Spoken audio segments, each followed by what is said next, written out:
Hey guys, welcome back to another video. Today in this video, we're going to be prepping the Jeep for mudding.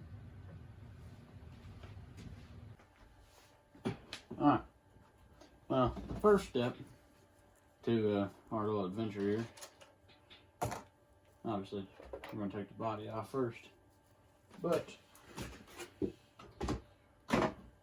going to have to do something about our plug. With our plug,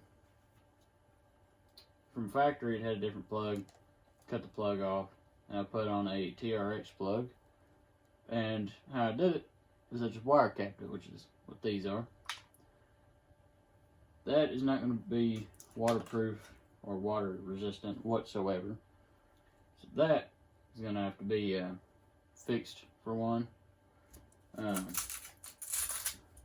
Believe it or not, I'm actually going to probably tighten the shocks up a little bit. Not sure about it yet. There's actually a good amount of mud already on this thing from last video involving this. I do know a lot of things on here are going to be fine if I just take this thing straight in the mud right now. But I just want to go ahead and give it a once over before I go and trash a $400 or $500 RC car that's never seen mud besides, just a little bit that's on there. It ain't much, but yeah, I don't want to trash it. So we're going to do a nice little once over on this thing and see what we can do about, our situation. Now, one thing I am going to do is I'm going to be taking the wheels and the axles off because I need to get into the main I need to get to these bearings that are right here. I need to get to the gears in here and all that, which I can do with this with the axles on the truck. It's just a lot harder to do. So literally everything is gonna be pulled off the truck,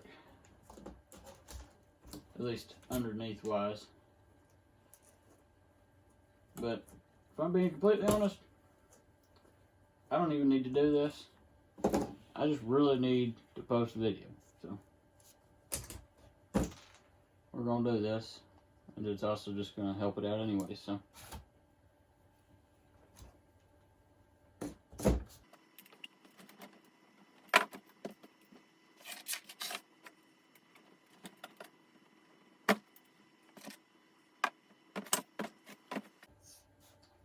alright, now right here what we're gonna do is we're gonna go through and check about any screw on the thing, like the ones holding in the shocks, make sure they're long enough, make sure they're tight to where they're not gonna unthread while driving it and then the truck falls apart, because that'll be no good.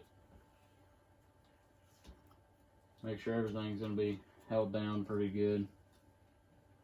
That'll be alright though.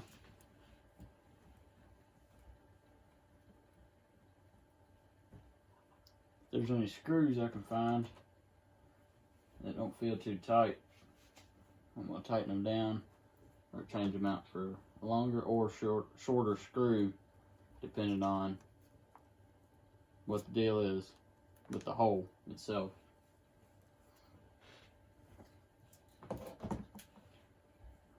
Now underneath the truck, as you can tell, our drive shaft's taped up. That's because we have a problem where I've lifted the truck way too big for the drive shafts it's got. And you can see here, got a three-piece. You got this one, and the centerpiece. Well, the centerpiece can move up and down, and that's because, the axle flex. And it'll need to go in and out, whatever. Well, sometimes this will go too far up or too far down, and it'll fall out either the top or bottom case. The rear one, I don't really have a problem out of. It's just the front one I always do. So I taped it up so it couldn't move. So what I'm gonna do is stiffen up the axle or the shocks so it can't spring a bunch. Do at least just on this side. This side I'm gonna keep loose because you can see whenever I push straight down on the axle, it wants to go this way. So this shock needs to be tighter. I'm aware there's a missing screw there. It'll be fine without it.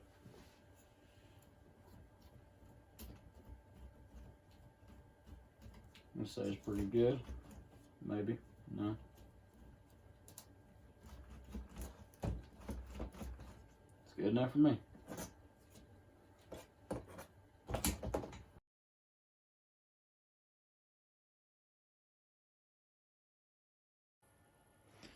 Alright. It is 2-3 days later. I don't know. I know it looks like we're back at square one and that we haven't done anything because the wheels are back on, all this and that. But actually, I fixed the wiring. I know it looks like I probably just spliced it and electrical tape wrapped it, whatever. But they're now crimped and then wrapped with electrical tape. But this side has a heat shrink around it that has not been heat shrinked at all. So I had to just wrap it with electrical tape. Already done, made sure it works. So we're good there. With the bearings, I don't even have grease, so I'm not even gonna bother. That's why the wheels are back on. The only thing I'm gonna do is put extended screws on each shock tower or extended screws on each shock that actually needs it. So I'm gonna go ahead and check them. It won't take like 5 seconds. I'm not gonna bother recording it, and I'll be right back.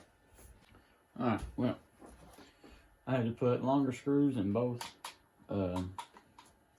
shock tires right here on both sides.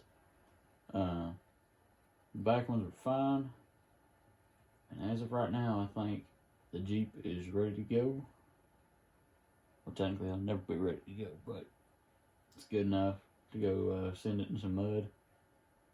It's not going to be in this video. It'll be another video where I'll purely do just a scale, crawling video just with the Jeep.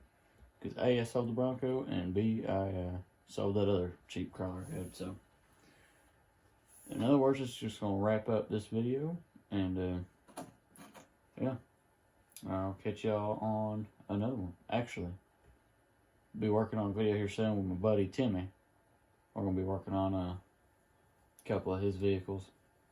Not going to spoil anything, but it'll probably be pretty fun. So, catch y'all on another one.